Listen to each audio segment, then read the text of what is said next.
a creature of time's logos. It trained and disciplined me, time is, despite my personal and acculturated predispositions.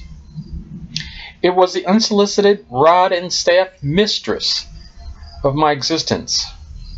My mistress spelled it out for me in no uncertain terms.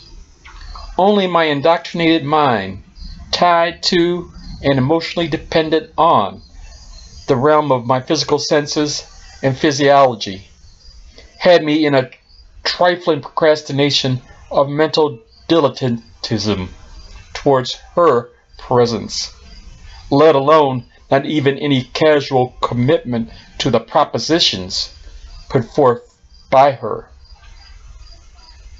Despite my reluctance to give this muse of time anything more than speculative curiosity, it stayed with me as a hounding, stalking presence. Number 2. I was directed to places unimaginable in my original aspirations.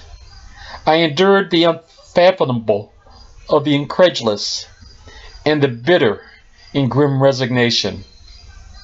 I was being forged by these times which amputated me for decades from my past associations, so to deconstruct my perception to alternative perceptions of thinking. It was only when I emerged, like Rip Van Winkle, from this disconnecting odyssey, did I realize the importance of all those experiences of muse discipline I had endured. The bifurcation of thinking between the material world being the omniscient measure, or there being a metaphysical dimension seeding this dimension, I had since existed as a pre-articulate child, and now I see it had a very tangible organic effect on people in these latter times. Number 3. By the detachment, the dissociation, and the alienation from all that had formerly preoccupied my desires and aspirations, I have been given the insight with the tools of my different to alien social and cultural perspective to address this metastatically toxic world consensus, plus provide my own direction and tactical approaches.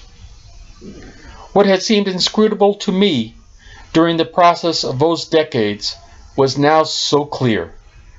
I was one of the escapees of the popular agendas, and who was to lay the seeds of thought out in the cognitive landscape so that other wanderers, as I had been, will see the signs and symbols of my portaline expressions, so that they too will not fall into the crystallizing, sclerotic thinking that is symptomatic of this cultural hemorrhaging from any adherence, let alone coherence, to the organic, biological, cosmic realms and its derived human social systems.